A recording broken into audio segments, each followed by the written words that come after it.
You are not the father of my baby. Jason is. So you can take your little custody papers and you can shove them. Because you don't have any rights here. You are nothing to my child. Do you understand? Is that clear enough for you? I suggest you tread very carefully here because this lie will blow up in your face. It's not a lie, Tony. Come on. Think about it. You're the one who keeps accusing me of keeping some terrible secret. Like you dropped your little bomb about going for custody, so I'm dropping mine. I slept with Jason. And it wasn't just one isolated day in April either. You would go this far because you are sicker than I ever feared. And for that very reason, there is no way in hell that I will ever entrust the care of my child to you. Are you doing that deliberately, or can you just not help it anymore? Walk out of denial for once in your life. It's a bad habit. Though I can see where it would be hard to break. This is your lucky day, man. You know why? Because I'm feeling magnanimous all of a sudden, and I'm going to help you break that habit. I'm going to tell you a story.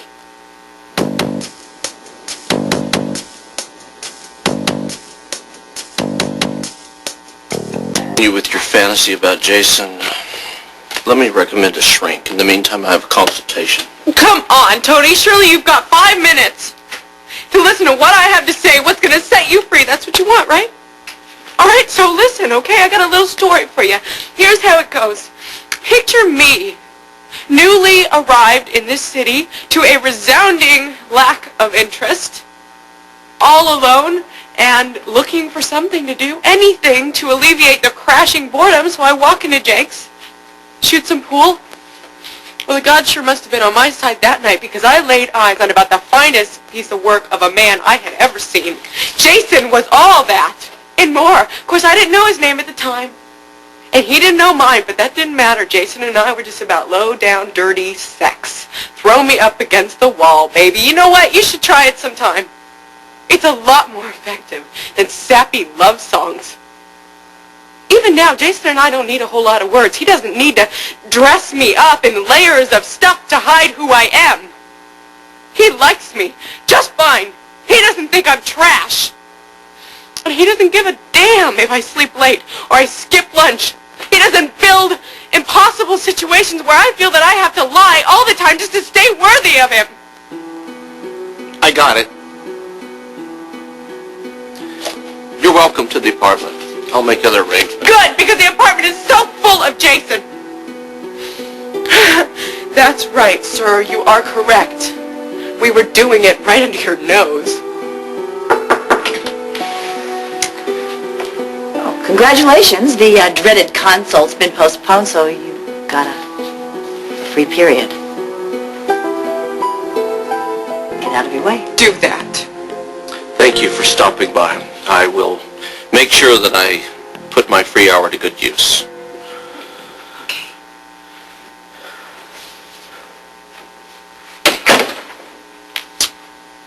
I vote that we stop this. It can't be good for the baby, and that's my only concern. My baby is not your concern at all. Do you hear me? It is going to be strong and healthy like his father. Not a weak, self-righteous bully like you. And I intend to say what I have to say, even if I have to stalk you down the corridor on your way to the nurse's station or your next big deal consultation. You have 3 minutes.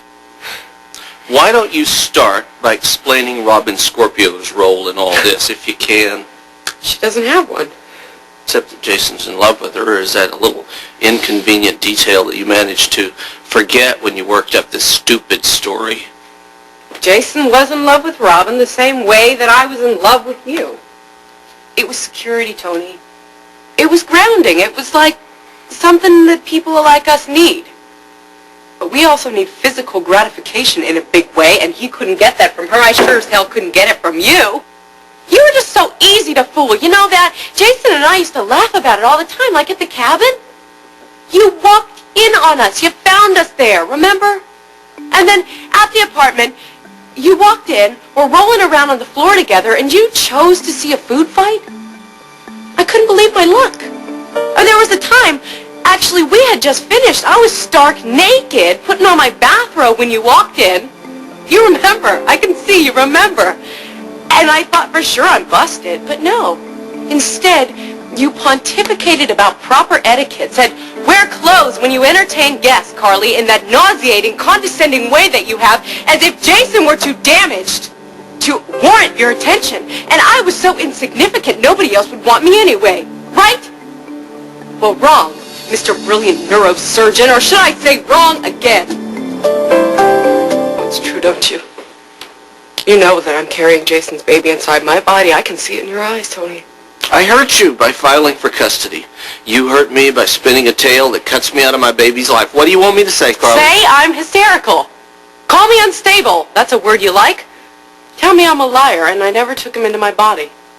You can't because you know it's true. And you know what? I loved every minute of it, Tony, and I'm going to do it again. Shut up! No! Shut up! Not until I'm done. You are such a loser. Typical cliche, middle-aged, bored man leaves his long-suffering wife to get it on with a woman young enough to be his daughter? Well, you know what you were to me? An alternative to having to work for a living. That's right, and not a very good one, because you wouldn't let me quit my lousy job. You want to dump me? Let me save you the trouble, Betty. I am gone. And I'm glad, because at least I won't have to spend one more pathetic night in bed with you. Jason's got all the money I need. Now I'm done.